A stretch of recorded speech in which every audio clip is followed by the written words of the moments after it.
So, welcome back, brothers, sisters, mothers, fathers, nieces, nephews. Today, I was having a conversation and, Brother Mikey said, I don't like to view hobbies as quote unquote just hobbies. They are more of a way of life. They are a part of your identity. There is a difference between a hobby and a passion. The passion is what makes you live rather than just exist. It's beautiful. I mean, this is exactly what I wish I would have been able to say when I was your age, Mikey. But again, as long as you have a clear definition, you're on a path that at least will be clearly defined. I felt the same way, or kind of looked at these two in a sense. I mean, this is beautiful. There's nothing wrong with this. Hobbies are just hobbies. You don't like to view it like that? Cool. They are a way of life. I think that I would now in my 40s say, my hobbies are not a way of life, but like the gateway drug to being high on life, if that makes sense. Like me, and so they're a part of your identity. They are part of my identity in the way that, again, they were the gateway that opened a door to, a new direction. What, let's back up to the beginning. The beginning where, we're just kids and, we're just playing, doing whatever. And then some adult notices hey, this kid seems to have a talent for art. I loved drawing and painting. I wasn't good at freehand, but if you gave me a picture, in elementary school, I was really good at recreating that picture. It's just to give you the idea of the type of kid I was. I was totally like my dad in the sense where I was this entrepreneur wannabe, where my first business was in elementary school, where every student at my school had an art desk, and on the desk we were allowed to draw our own name tag that would be on our desk. I drew Broncos helmet, football helmet. I found a picture of a helmet of the Denver Broncos, my home team. And yeah, that was my name tag. I just drew that and put my name on it and said, boom, there's that. Now I had another kid, Mike, call him Tony, who also drew a cool name tag. And we were the two kids who all the other students were you guys have the coolest name tags. Can you make me one like that or whatever? And me and Mike, funny, Mikey, Mike calling Tony, but yeah, me and Mike calling Tony, we joined forces and we were just hey, you want to start charging people? And I was yeah, my hand's cramping up. I don't know what. What do you want to charge them? I don't know what amount exactly, but it was only $1 or something like that. So yeah. Hey, Mike and Charles will do your name tag, personal, whatever, for $1. And we made, we were just with our customer target audience was just our little elementary school classroom, but word started getting out. And so when, you know, recess would come along, we all came together. People would be like, oh, you Charles, can you like draw me, you know, like a Dolphins helmet, or like, can you do any logo, like whatever? And I was like, I think so, you know, and like I said, at that point, I was just like, yeah, I mean, I did a Broncos helmet. Like, it took me forever. But yeah, if you want a Dolphins, or, you know, like, I wish there were more Cowboys. You're just like, the Dolphin, like, why couldn't it just be a star? Or, so there were certain teams where I was just like, you know, that's going to cost you more. Or, you know, like, then I just started, like, price tiering, like, you know, every team, if you want this, it's going to be this. It's just like, just something innocent like that. It wasn't a hobby. It wasn't a passion. It was just something I did that I guess just was a talent I had. You know, it's just natural talent. And it got recognized immediately by the audience who looks at talent, you know, but again, I'm not a businessman today, so, you know, like, it's not my identity as, like, entrepreneur, but, like, it is a part of my identity, you know, like, hey, yeah, like, I was so talented at art, I got awards at art, I started, like, my first business doing art, like, art has always been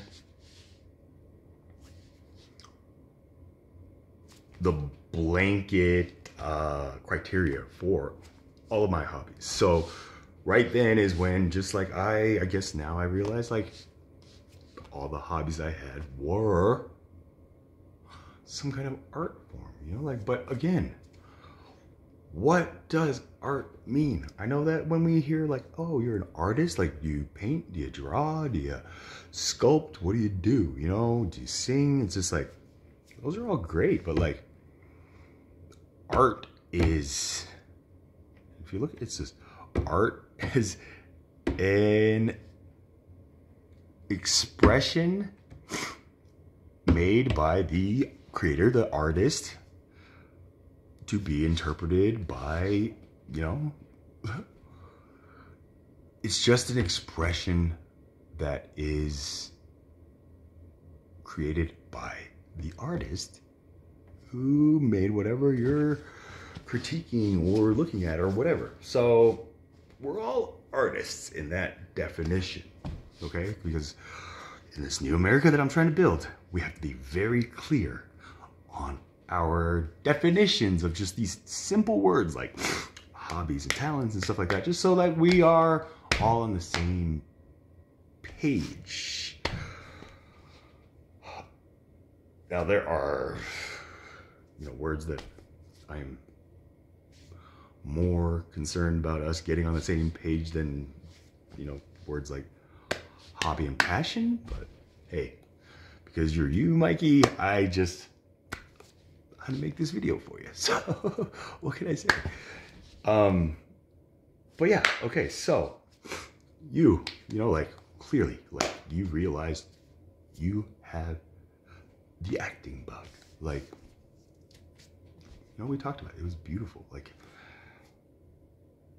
sometimes for those of us who just, like,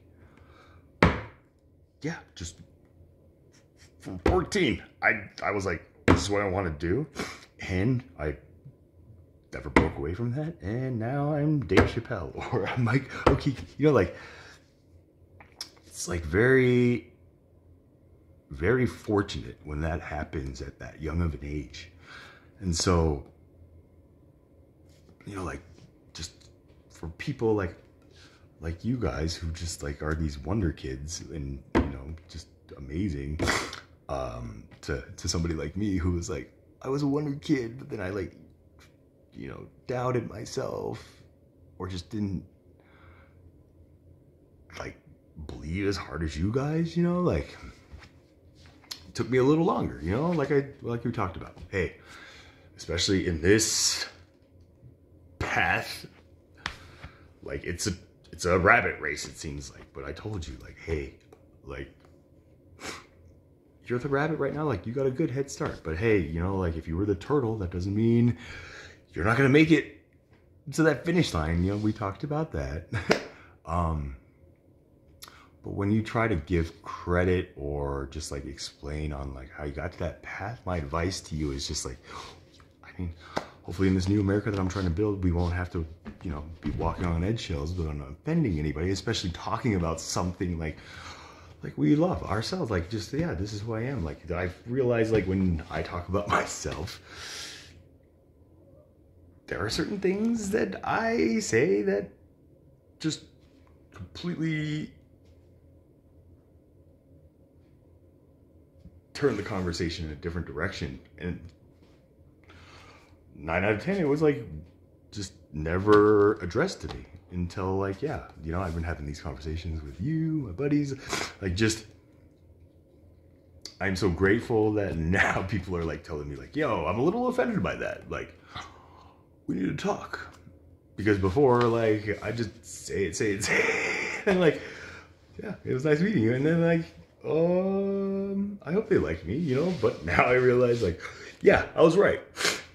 I was probably being offensive, and yeah, so anybody watching this other than Mikey, like, if you're one of those people who just quietly remained offended by something I just did unintentionally, and just never brought it up to me, but yet still has it like lingering in your mind, just, I'm sorry for that. I'm a new man and I'm changing, and please, if I do it again, just feel free to just slap me on the wrist and just say, yo, stop, we need to talk about this. What do you mean? Because I do it all the time to you guys. So I do it so that you feel welcome to just give me that same kind of treatment. Treat people the way you want to be treated. You know, like, I want to be treated in a way where, yeah, if you feel some way like I do, you know, like I'll bring it up and just be like, hey, this is how I'm feeling, let's do it. And people are like, stop interrupting me. And I'm like, it's like, I know it's interrupting you, but it's just like, if I don't do it now, then you can tell me this whole story and I'm just going to go back to this point. So whichever way you want to do it, I'll do it your way. But yeah, like interrupting, no, I'm just trying to get clarification, you know, like, but again, 40 years, I've been able to develop that talent, which was like, no, it was a hobby. It was like, I made it a hobby. Like, it was just an easy thing that I just kind of like to do. Just, okay, if I said it this way. So my hobby was just like playing with words and just seeing how different wordplay, you know, plays out. That was a hobby of mine.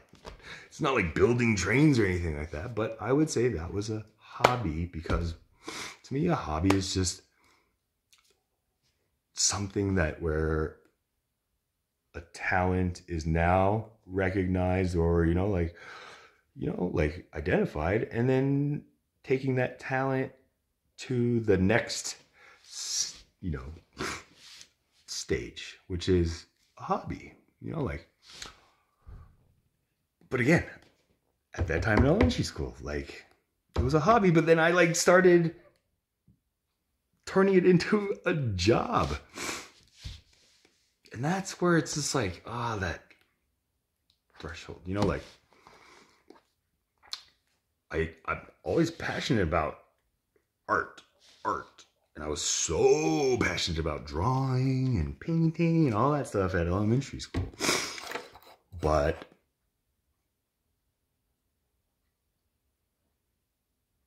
there was a point when I realized that like my passion for art wasn't going to be my identity at that time. Like, you know, my parents just told me like, yeah, Charles, it's great that you're great at drawing, and I'm so proud that you got this award.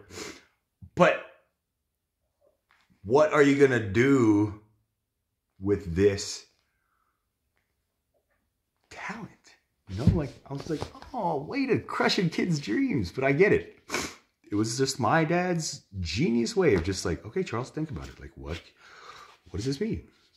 You know, so I gave up and I was like, I want to play football. And I think my dad was pretty disappointed. Like, why why'd you go to, you know, like, I don't know. As a kid, I was just like very easily just like crushed, I guess, you know, like just, oh, really? Like, again, elementary school. And through, just, there are so many times where I just hear something and I'm just like, oh, that totally is a bummer. On a personal level, you know, like I talk about like,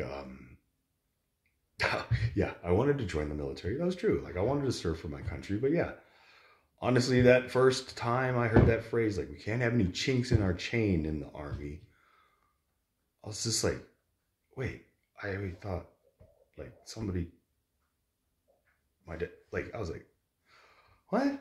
Like, they don't want me in the Army, you know, like, but then I like looked it up and it said like a chink in the chain is just the weakest link. It's just like, so now like I'm the weakest link, you know, like it's just, oh, just like that. But then again, like I didn't recognize that I had this gift of gab. That's all I can say. It's a gift of gab. Just I can just talk. You know I can just talk. Everybody who's talked to me just knows I can talk, and interrupt and talk. But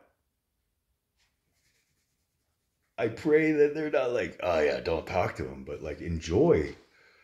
Like, oh my God. You know, earlier today, like my buddy Joe like told me like, hey, I hate to cut us short, but like I like started this conversation like just knowing like, okay, yeah, I can talk for 30 minutes and now I realize it's been 3 hours. I gotta get back to work. I was like, oh crap, Joe, I'm so sorry. Yeah, get back to work. That happens to me a lot. It's just time flies when you're talking to Charles. I'm sorry. So, hey, I'm not running from it. I'm just gonna own it and be like, thank you, God. Thank you for this gift. And yeah, if people take it whatever, then that's on them. I can't do anything. I'm not going to change myself or pander to your needs unless, you know, I'm in your home. But, you know, if we're out in public or on YouTube view or whatever, it's just like, hey, no holds barred. I love that. I don't like it when people feel like they have to hold themselves back. And so again, my tactic is just like, yo, this is who I am. So if I'm being this way to you, then yeah, naturally, like, hey, treat people. It's like, that's what I'm saying, you know, like, and so, yeah, when I realized like, okay, I got these talents, the gift of gab, I can draw, I can do this. It's just like, what do I do with all this stuff? And this is where you have to be very careful about like, this was my passion. I was following my passion, or just follow. If you definitely like, give the advice of just like, yo, just follow your passion. It's like, let's clarify that a little bit. Yeah, in the simplest form, like, yeah, follow your passion, you know, go with God.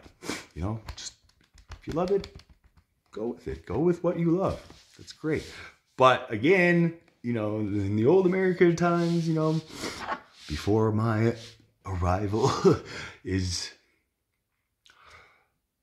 that little phrase, follow your passion, ended up like blowing up into just like stream of media where it's just like, I'm just watching the youth of America and even some people of my generation, like following this passion and then like being told like, hey, by Simon Cowell. Like, I was like, oh, what a heart. But you need a Simon Cowell just to break it to the people who, even though they have the passion, it's just like, hey, it's great to have a passion, but if you are like this and like you think you're going to make it to this level, you are like, not even like a dreamer, but you are just like, whoa, let's, you know, and then it's like, you need to take singing lessons, you know, or you need to be like the critiques that they have. I just watched the auditions of, you know, watching these people like at the moment their heart just like breaks. Like, what do you mean I'm not going to make it to the next round? It's like, what do you mean you actually thought that you could bring that to the microphone, to Simon Cowell and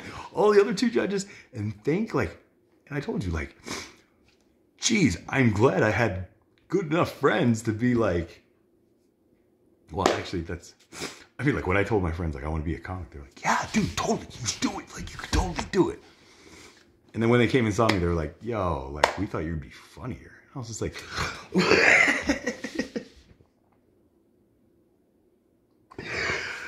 I was like, I told you guys, like, I didn't tell you guys about my first show because of this exact same fact. Because I knew that the reason I was funny is because I was telling the stories I've told you guys over and over. I told you not to come. You found out and came anyway. Thanks for the support. But if you're going to critique me and just say, I thought you were going to be funnier, it's just like, yeah, I don't need that.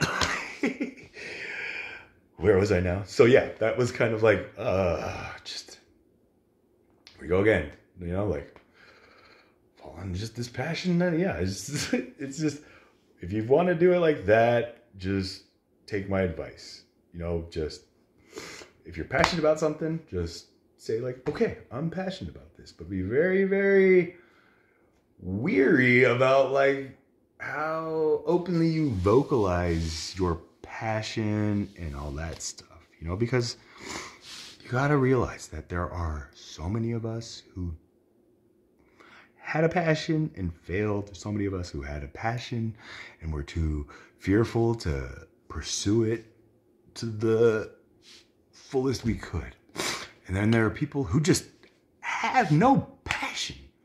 So I just tell you, you know, from brother to brother, older brother to younger brother, just like, hey man, just, it's great that you have it, but like, let's just be grateful and help others recognize their passion, you know, if they bring it up to us. But, you know, like I said, I would just throw it at people's face. Oh yeah, I do comedy. Like, I was so excited to tell people I do comedy. And I know you're excited about acting. So if you just don't want to get burnt out or run down like I did, my advice is just like, yeah, it's your passion. It's great that you're trying to give this. But, you know, again, if you want me to tell you, just like Micro said it best, it's just like, the problem, especially in our job market now, is just like, we've all been told like, hey, if you got a dream or passion, go chase it. No matter what, go do that. But then there are those of us who just look at that as like, you know, Bruce Lee said, like, here's the finger pointing towards the moon. Like, yeah, go there, go after that. But, you know, like, if you concentrate on the finger, you're going to miss all the heavenly glory. You know, so even though you're on this route, you know, don't let yourself be, you know, blinded like a horse. Just, this is all I see. I just see the carrot. Or you don't, you, Mikey, like, that's your carrot. You clearly see that carrot. But again, a lot of people don't have that clear vision. So let's think about those people and just try to see through their eyes and just like, okay, I got my carrot. Like, you know, what's your carrot? I like to use these like simple metaphors when I the same thing. What's the carrot on your stick? You know, mine was just to make people laugh. Like, what's the carrot on your stick? You know, like, it's just, that's what my dad said. Every horse, if you put a carrot in front of him, all he sees is a carrot, he's gonna run after the carrot. And we know that, like, yeah, back in my day, like, there was like the little image of like, yeah, the guy riding on the horse with the carrot on the stick. And that's what, like, but now, you know, you can kick them and stuff like it. There's always a lot of metaphors and lessons in American language that involve like horses and carrots, and I got so many more fun. You're like, so again, just find a way to call it something else other than a passion, because again, passion is like one of those words that just, it's like rape, only it's got like a positive or a negative depending on who you ask. But just think about trigger words. That's my advice, just as a comic to everybody. Just like, think of the words you're using and the effect that they can have on people. What else can we say other than passion? Hobby? Okay, so, but we're saying right now, like, you know, hobbies, this carrot on a stick is what I've used. You know, like, I'm sure there's a better, you know, woke term for calling it whatever, you know, but just be mindful of who we share our passion with, because there's going to be a time where one day one person just, or maybe I'm just like being paranoid, you know, like I said, it's a new day, but just in that advice. So, you know, like your passion is for acting, but you know, I know you personally, Mikey, like, yeah, I just don't want you to be concentrated on that finger pointing to the moon, because I know you can get to the moon, but man, like there's so much else going on that I know that you could definitely just find a hobby doing, because you clearly are somebody, like I can already tell, like is multi-talented aside from just being identified as an actor. You know, like an actor is just like what? It's just somebody who's able to, like we said, just take the art of acting and transcend into like another person's mind and then like come back and you're like, that's an acting. So if you want to say like my passion is acting and somebody's like, oh, me too, you know, like that's when I'm just like, oh, I'm a comic, and they're like, oh yeah, like really, like tell me some. It's just like yo, like yeah, I'm this, but I'm more than this, you know, like actors especially, you know. So take my advice early. Yeah, I know you're an actor, but like you are so much more than that to me. Like you are just like a great-hearted human being of the generation you're in that, you know, like I personally had the pleasure and honor of like actually finally meeting, because yeah, the kids I see on TikTok and on TV today, like I was losing hope, but it's people like you who have that carrot and they're chasing that carrot who like give me hope that, you know, like they're not all just pipe dreamers like wanting to be on American Idol. No, some of them actually will be American Idols like you.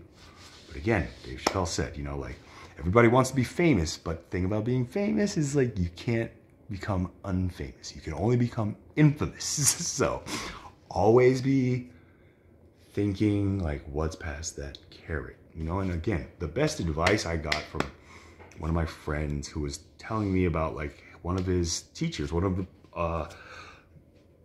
the teachers at our high school, you know, who taught psychology.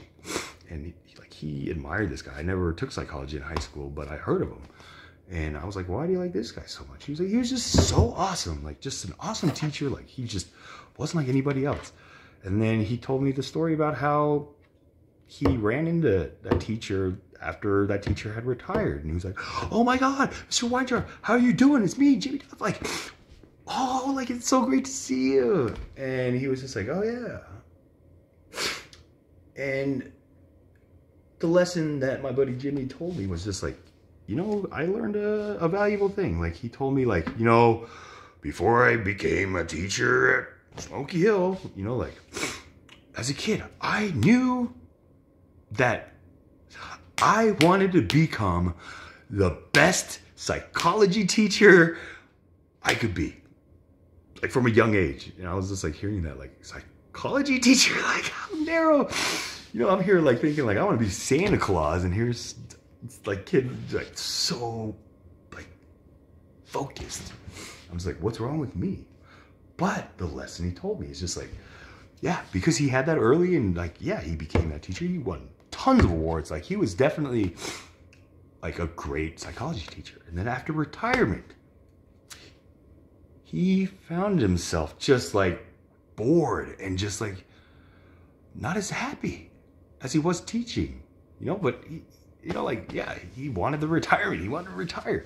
And he said, Jimmy, if I can give you advice on how to not end up like me now, if you admired the man that I was, is plan for more.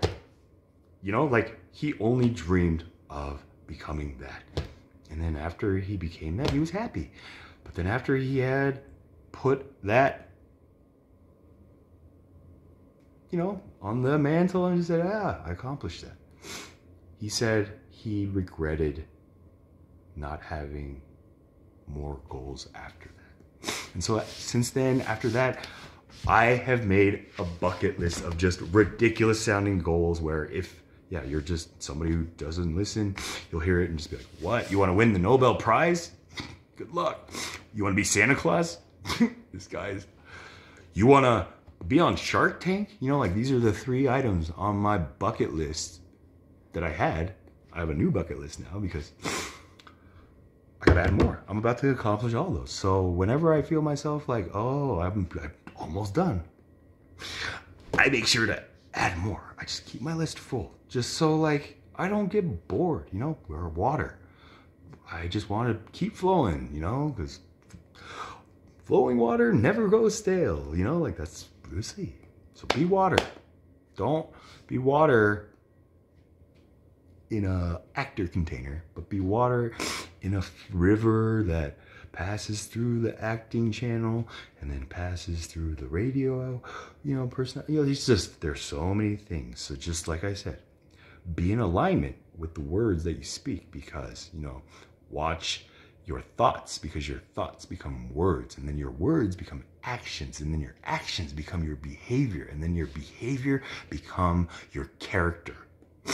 And your character is what defines you, not the identity you tell people. I mean, a lot of times that is what people will just like trust, but you know, like for people like you and me, like, you know, hey, yeah, you're gonna tell me you're this and that. It's like, tell me what that means, you know? So your character is great, great, great, great, but it's not because you're like a great actor. It's because you're a great human being, you know? Like, I know you have great parents. I know your mother's great now.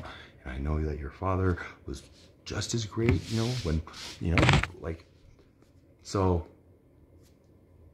like, just keep talking love. But again, be careful about talking about things that you truly, truly, truly, truly, truly, like, love more than anything. Like, you just gotta, like, you know, sit on your hands, just be like, I want to talk, but like, oh, I can't, you know, like, so, yeah, you know, just, I haven't talked to you, but I do want to talk to you.